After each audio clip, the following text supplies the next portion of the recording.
Yeah. Brooklyn in the room.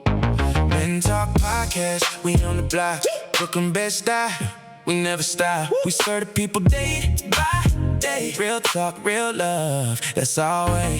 Men Talk Podcast, say it loud. Men Talk Podcast, hold the crowd. Brooklyn best die, we show up strong. Serve the community all day long. Men Talk Podcast, Brooklyn in the room.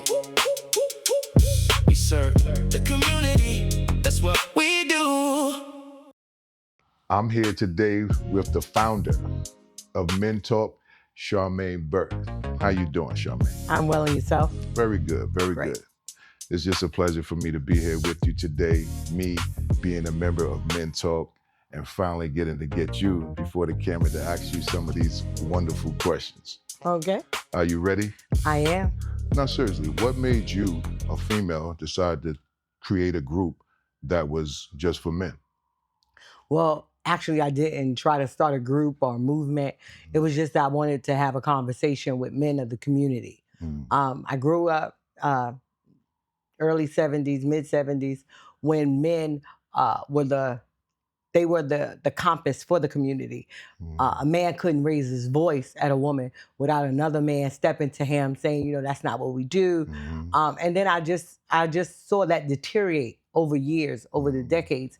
And we got to a place where I witnessed a man beating a woman or fighting a woman as if she were a man. And no one did anything but take out phones and record. And I was like, this can't be the norm. This can't be what our community, is doing. So I wanted to, I'm a firm believer that men are the head, and if any kind of movement, you have to have men in leadership. Right. And so I wanted to create a space where they could just come and have a conversation and talk about the community, what their views were, what their concerns was, what their solutions were. How did the men receive you as a woman, telling them that men needed to step up more? Did you get any pushback from that? No, I didn't.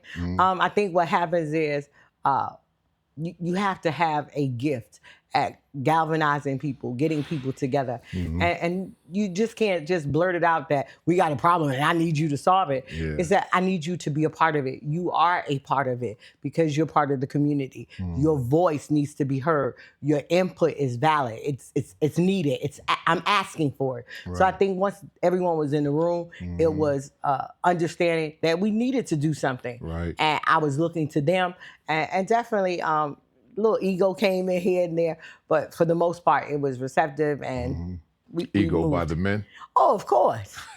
Of course, but I know how to stroke the ego. So. Right.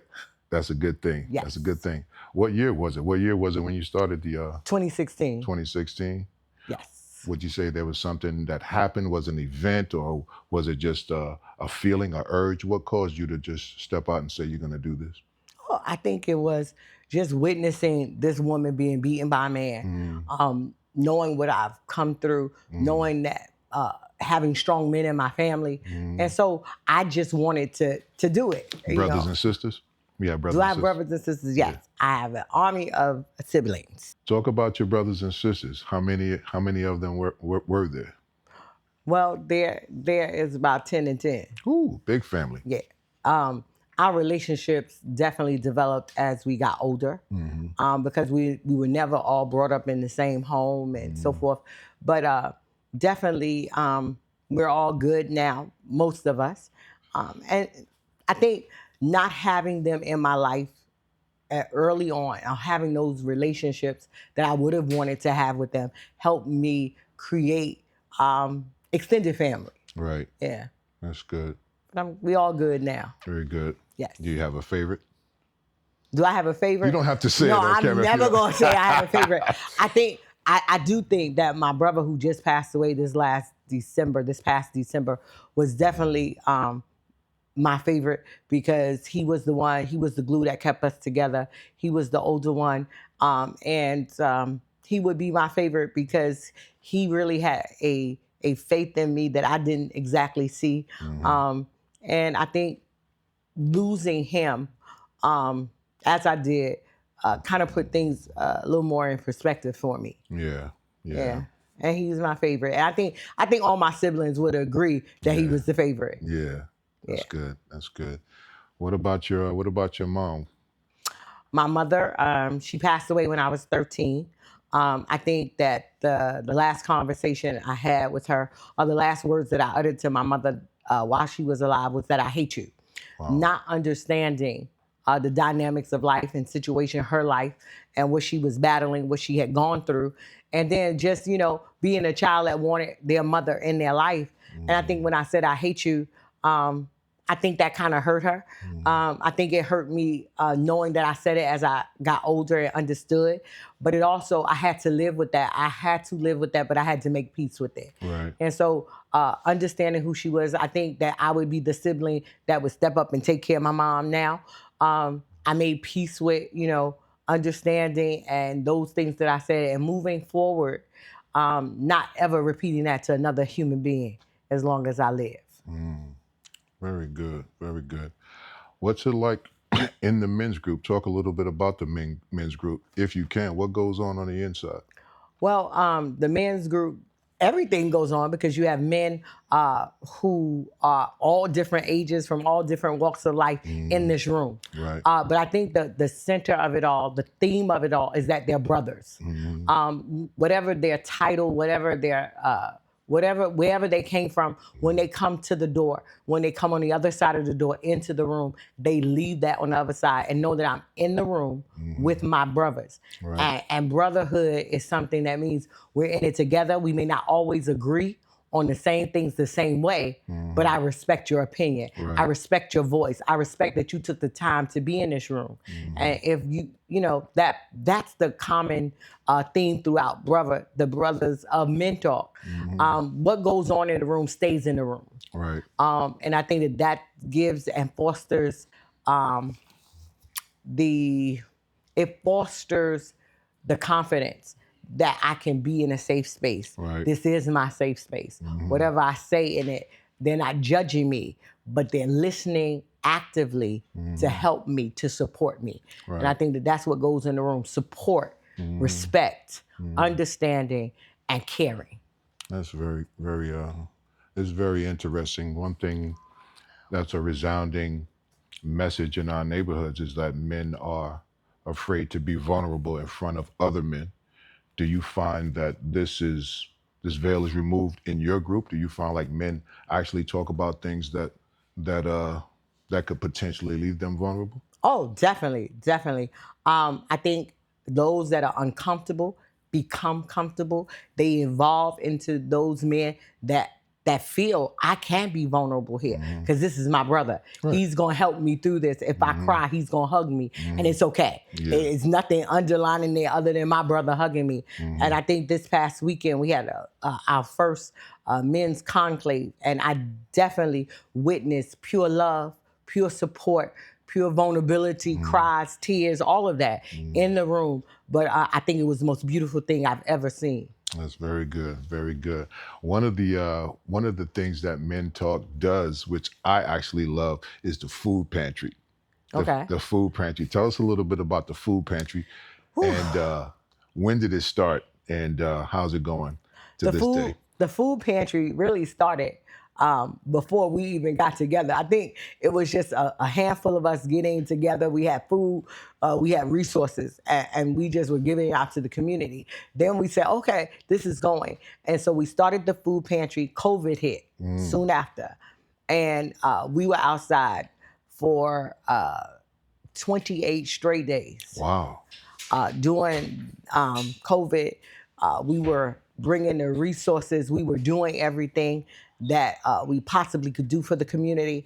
And it was calling We Love on Our Community Wednesdays, because it just wasn't food. It then evolved into a clothing boutique. We call it our community Fancy, boutique. We would invite, we partnered with other agencies, not-for-profits, to come in, to bring resources, to bring answers to questions that people had that were scared to ask. But we brought the inside outside. Beautiful. And we do it every Wednesday without fail. We have had the pantry in all kinds of weather. It's snowing, we handed out bags. Our people come they come, they kind of, our pantry is unique in that the people kind of govern it. They've become our extended family. You know who's going to come. And those who come first, they educate the other ones. They school them on the routine. It's very, we even have a dog that named Chloe who comes to our pantry and she's excited.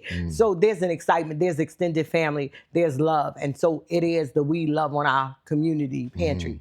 And the men do a wonderful job. They do the pickups, they do the execution of setting up, distributing, they do everything. And I think it gives them a sense of give back. Right. The men in the group, the men that help run the pantry, do these guys get paid? Oh, there's everything is strictly volunteer. But we're hoping that in the near future we can give funding and at least give them a little stipend to show them the appreciation. They spend their own money on gas. They spend their own money. They spend their own sweat equity. So definitely, it's all volunteer and it's all from the heart. Oh, that's excellent. That's excellent. My name is Sharmaine Byrd, founder of Community Conversation and Collaboration, Inc. We're definitely about community. We're outside Bed-Stuy, Crown Heights, East Flatbush, Clinton Hill, Canarsie, and anywhere where our people are, we're there. Weekly pantry and boutique, mentoring students, parents, and guardians, caring and sharing wisdom with our seniors. We have conversations all the time and everywhere. Our real rap is the world-renowned Brothers of Men Talk, who are actively putting the brother back in the hood. Collaboration is real. DOE, JCRC, NYPD, and most certainly YOU. Follow us, check us out.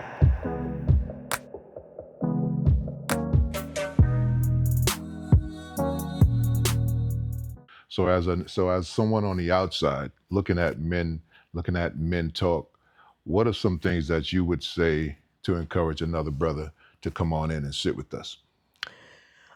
What can he expect? He could expect to have an experience that he's never had before, probably.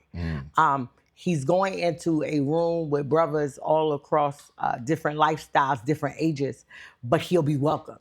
A lot of times people are not welcome. When they go into a room, they're made to feel uncomfortable. We have a very warming come on to us. It's very safe. It's very welcoming. There's always one part of what we had was that there's always a seat for you. And so no matter whether you come every month or every week or whenever we come and we meet, whenever you're present, whenever you're able to come, there's always that seat. You never lose your seat. You never lose your voice. So it's always there for you. And I think the experience, just the camaraderie of the brothers, the loving on each other. I think that right there is the experience of it all. Because once you feel the love and it's genuine and it comes from a good place, you save. You can let down your guard. You don't have to be, the boxer. You don't have to be the fighter. You can come in and fight along with brothers, but against the injustices that we see. That's awesome. Besides the pantry, what are some other programs that Men Talk offers?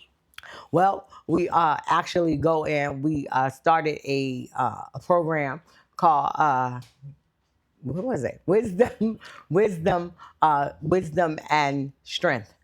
Also, when we started that program, that was in our senior program. We started. There was a senior citizen development that was in Bedford-Stuyvesant that got no resources. Nice. And so we started with them giving out the Thanksgiving meals that are donated through the Barclay Center and the Brooklyn Nets Foundation. Right. So every Thanksgiving they donate food. So we took it to the senior citizen residents that wasn't getting resources. And we were like, you're not getting resources. But we're going to change that. So the Department of Health came in, they partnered with us. We gave them like a luncheon and we danced. And so we were actively there. We're now housed in another senior residence in Bedford-Stuyvesant where we're there. We cultivate programs in their community room to celebrate the holidays, because a lot of times when you're a senior, you forget the holidays if you don't have family. And you're forgotten about. You feel isolated, abandoned. So we never want our seniors. We want to definitely celebrate them, celebrate the long life, celebrate the wisdom that they could share with us, and just actively be there and present and actively listen to them. So that's one of the programs that's really close to my heart. We're in school. We were in District 16. We also in My 11, not on a regular basis, but we are present. We support the staff. We support the parents. We support the children. And I think a lot of times when you just support one side of it, one gets healed while the other suffers. Right. So you have to make a way to give everybody some love and love on them so that we all can heal together. That's good. That's good. You as a woman, do you ever have a problem as far as conflict with the other men? Because you have men of all ages. You have men that have a lot of machismo about themselves. Do you have any conflict in the group that you've faced? Not really. Not really. We've only had one little incident, and it was very minute. And what I did was I let the men work it out.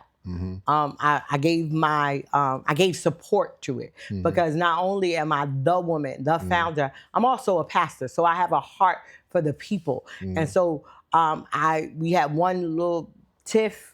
And the men worked it out. They executed. They worked together to come up with a resolve. Right. And they implemented. And everybody's still here. All those who even were a part of it, they all here. And that's what it is about, growing and evolving into the best you. And that means sometimes we have to sit in some of the stuff, sit in some of the emotion, sit in some of the problems, sit in some of the murky waters, and work through it. That's good. That's good. Iron sharpens iron. Iron sharpens iron, indeed. Yeah. Absolutely. Tell us, what do you think has been one of the biggest challenges men as individuals have faced that you've had to really step in and lead and lend your leadership to, that brothers probably didn't know about? Was there any one incident that really stood out to you where you really had to step in and take the leadership of? In Men Talk? In Men Talk. I don't think that there's any time I really had to take leadership. I think that the men of Men Talk are leaders within their own right. Some of them are coming into it. Some of them have been in leadership. I think that I support them. I think that's the base of my leadership role, is supporting them while they lead, because good leaders make other good leaders. And so when the only thing that I've ever had to really take leadership on, and it was one of our brothers from the beginning. He was there from the beginning. He passed away. And when he passed away, I think I saw the brothers really take it hard. They took a hit because actually he passed away on a Wednesday. I was actually waiting for him to come to the pantry. He was good with sending 1 a.m. TikToks. He had sent a TikTok at 1:30 that morning. Right. And I'm at the pantry, we were waiting for him. And all of a sudden we get a call from his daughter saying, he won't come to the pantry today. And I was like, he's not coming? He comes. This brother was present at every pantry while he was taking care of his sick wife, who was in the nursing home, who he took her breakfast and lunch every day. And then he would come to the pantry, or wherever we were doing something, he was present. So I think what happened was, where I had to really get up and take the leadership role, is when they were hurting. And they were grieving. And then it was during the time of COVID, a little COVID was lifting up, and they lost his body. They displaced his body, and I saw them scrambling, and I saw them hurting. And I think that's what I had to lead them, because they were too hurt to do anything. They were grieving, but they were supporting each other. And then when his daughter turned to us and said, listen, I want y'all to be in charge of everything. I think that helped the grieving process. That helped the process of them being able to deal with the loss. And also, it showed what Men Talk meant to him, but not only to him, how it impacted his family. Yeah, right. And so that was a lot of learning there.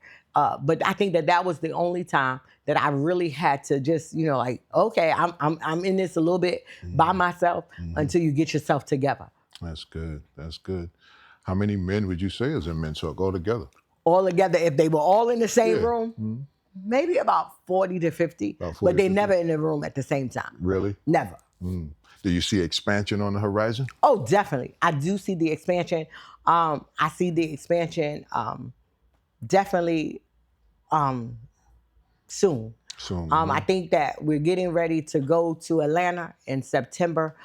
People are excited about it. The men are excited about going. Other brothers that we've connected with already in Atlanta are accepted about us, are excited about them coming. And where there is excitement, there's work, there's, there it is. Right. I think it's evolving already. Yeah. So I'm definitely excited about it and just waiting to see it. I'm Baron Mack from BaronMackMedia.com. We're a film production company. We do documentaries, features, short films, podcasts, and content for creators. We also edit your projects and do special effects and much more. Check us out at BaronMackMedia.com. Again, BaronMackMedia.com. I love being a part of the group. I love the brotherhood. One thing that I know is sure that when we're around, we're gonna have laughter, we're gonna have fun, we're gonna have food, and we're gonna share some thoughts amongst each other that we don't talk about on the outside. One thing that's pretty prominent in our communities is marriages. Do you have any say-so? Do you have any feelings about men marrying and give the brothers some advice? Marriage is hard work. It's definitely hard work. Marriage is hard Definitely work. hard work. Marriage is hard work. You got to be invested in it. I think that a thing that we miss sometimes is about getting. We hear about marriage counseling, and it's always after there's a problem. I think that there should be, and especially as a pastor, when I perform a wedding, I do marriage counseling before, because people sometimes think when they think of marriage, they think of the wedding. They don't think of anything past the tuxedo, the dress, the food, the party. And I know that even when I got married, I think my husband and I, my ex-husband and I had an argument, and I looked at him and I said, "You could go home." And then it hit me. Oh, we sharing. Oh, you're home. I was like, oh, we got to make this work. Unfortunately, everything does not work out. And sometimes you grow apart. Sometimes things just don't work the way you want them to. Right. We have a lot of men who are married, who have successful marriages. We have some that have never been married, some who are divorced, going through divorce. We have them all in the room. We did have two brothers, two real things that happened. One of them, one of the brothers that was a part of us, he was accused. He had an extramarital affair, and it was all over the news. It was all over the papers. And he came to the men and he was like, "Listen, the only thing I saw is the hurt that it brought my wife, right? And I need support as I try to salvage my marriage." And the brothers gave him support. Another wedding I performed in the Bronx. I performed the wedding. Wow. The husband, unfortunately, was cheating. And the wife said, "You got to go to Pastor Byrd and the men. There's no way we're going to work on this marriage. There's no way I can talk to you until you go to talk to Pastor Byrd and the men." The men shared their stories, their testimonies. Some of them have been in the same or similar situation. And so they were able to give their, support. They were able to give good counsel. And that's what it is. I do think that marriage is ordained by God. I think that marriage is definitely hard work, and it grows as you grow in it. It grows. It takes some strength. Right. It takes some compromise. Right. And love is just not the only thing you need. You need an understanding. You need commitment. And a lot of times, people are not committed to the process, but you got to be committed to the process. That's so true. That's so true. Wow. 10 years you've been going at it. And I know you're being modest. Tell us about some of the challenges that you face being a founder of the group that you don't talk about and nobody knows about. The financial challenges. I used to hear, I pay the cost to be the boss. I really pay the cost to be the boss financially. But as I do take though that, I also know God always makes a way. Where God gives vision, he makes provision. And so, it's some hits, but through it all, God has definitely been at the forefront. He's made a way. He's one of the blessings that we had at one time, somebody gave us a refrigerated truck and said the only thing you have to do is put the gas in it and drive it. So we've been extremely fortunate and blessed with some of the things. But I lead men. So sometimes that's hard because I never want to be the person to diminish who they are and who God has created them to be. That's awesome. So a lot of times my tone, they men. So, sometimes Which in the room. I personally love your tone. Oh, okay. I All personally right. love your tone. That's what your mouth says. But nevertheless, sometimes, it can be, the men buck up. They have bucked up. They buck up in love, though. I'm like, okay. Oh, okay, this is who you want to be today? You got to be strong to lead Yeah. men. You have to have a voice that carries weight and that also carries love too. And I can speak for myself. It's an equal balance. And that's why you're respected. And that's why we love being under your care. You know what I mean? It's a beautiful thing. I really am thankful for the respect that I get. And even when we put on our uniforms, when the men put on their uniforms, they just have a different stride. They just strut. Right. Even when you said being with the men, that's the one thing that I love. That's the thing that makes it worthwhile when I want to give up, when I want to throw in the towel, is to see black men love on black men. Right. Oh, it's like we go to events and I say, take pictures of the event. They taking selfies. They taking pictures of each other. I got 300 pictures of themselves. Right. But I got like 50 pictures of the event. Right. Well, what happened? Oh, and let me say this. One of the brothers said to me, I said, well, you took so many pictures of the brother. And he said, Pastor, you never know when one of us not going to be in the picture. That hit home for me because over the 10 years, we've lost 7 brothers and all good brothers. And it hurts. It hurts when you lose one of our founding members.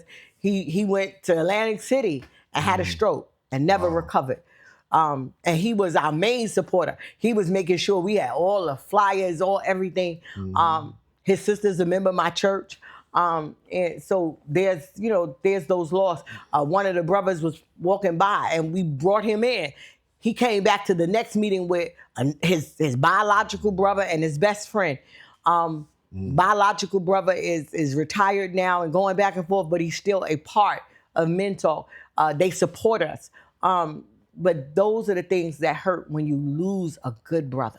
Right. Not only to the organization, the movement, but to the family and the community. When you lose a good brother, it hurts all the way around, and it's felt, and it's an impact. That's awesome. I mean, I could sit here all day and talk to you and bombard you with questions. I pray you don't. I only have a few more for you. Don't. I only have a few more for you because I know, being on the inside, that there is a documentary that has captured you and Men Talk for the last maybe 10 years. Talk a little bit about the movie and what should the viewers expect. The documentary, I think it really captures the heart of Men Talk. Yes. It captures the brothers. The beginning is the funny part. Me lifting up a gate. I didn't even know someone had that on tape. Just greeting the people in the community. And a lot of times, we don't know that someone's watching. But I'm a firm believer that someone is always watching. Nevertheless, whether you see a camera, whether you see a phone, somebody is watching. And I think that's what the documentary says to me. Somebody's watching us. They're not just watching the uniforms. They're watching the work. They're watching the heart. And the documentary captures who we are, that we're outside. We're at shooting responses. We're at community outcries. And let me say this. We don't get any money. We don't get any funding. We have put unfortunately, we do shooting responses, but we don't really do shooting responses. We looked at it differently. How do you just come and get on a bullhorn and start screaming at people? People are hurting. I think we've come and we've given out resources. We gave out masks during COVID when there was a shooting response. We gave out groceries. We gave out hugs. We gave out love. We really love our community. Our men love their communities. They love their people. They love each other. So what comes from us is love. And that's what you see in the documentary. You see the impact that we made. You hear from people that we've gone into their space and we loved on them. There's just certain times that we just show up and people know, oh, here come the love people. Not just Men Talk, here come the people. They're going to love on us. They know that we're coming. We're genuinely there. We're there with love. We're there with care. And we're there with resources. That's excellent. That's excellent.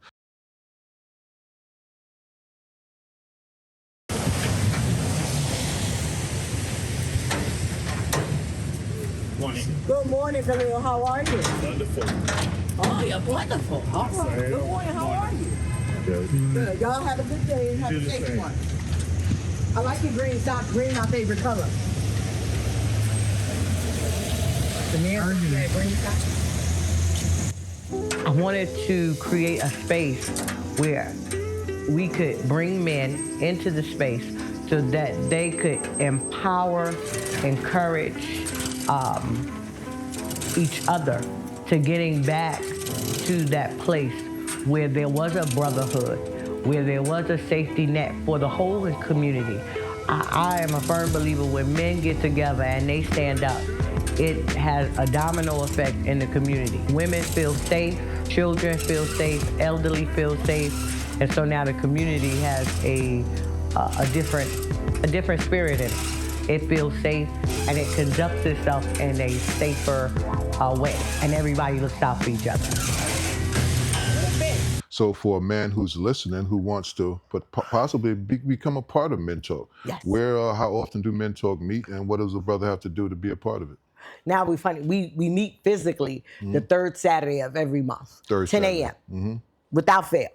However, they can follow us on Facebook, and we meet at the pantry.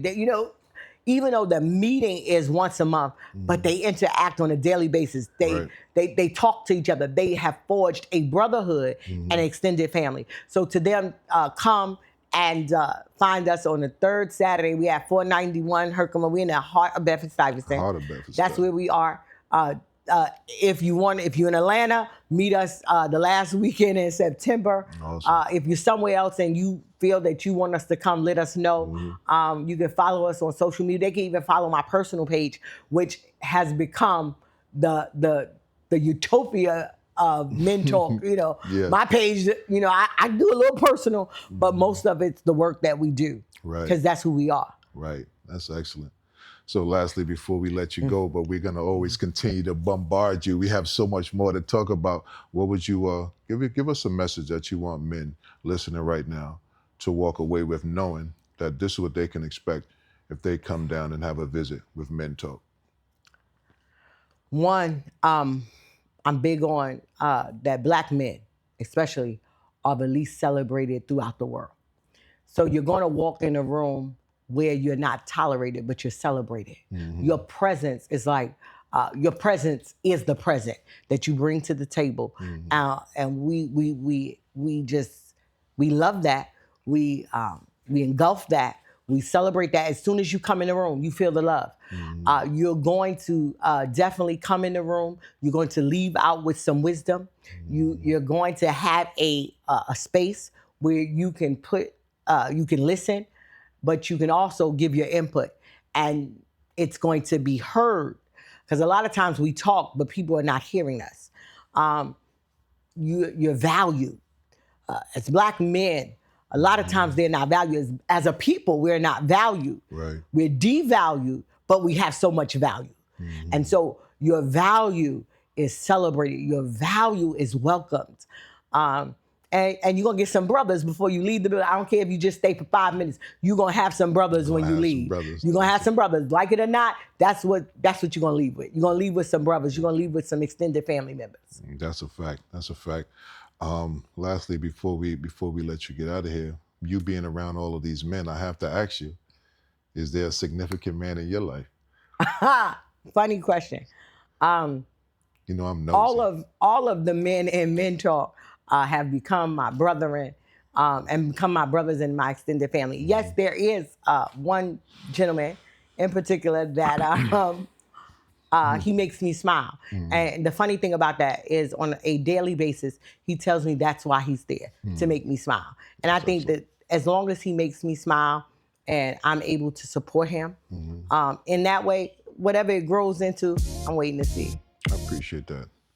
I mean, this has been a blessing. This has really been a blessing. I'm looking forward to doing it more as the podcast grows and as Men Talk grow. Hopefully we can have you come back time and time again, because I know you're holding out and we're going to dig some more out of you. Okay, so I want to thank you, Sharmaine Byrd, founder and prolific leader, for your Men Talk group and for the podcast and for everything that's coming down the pipe for Men Talk. All right? Thank you so much. Thank you so much. Thank you so much. Beautiful.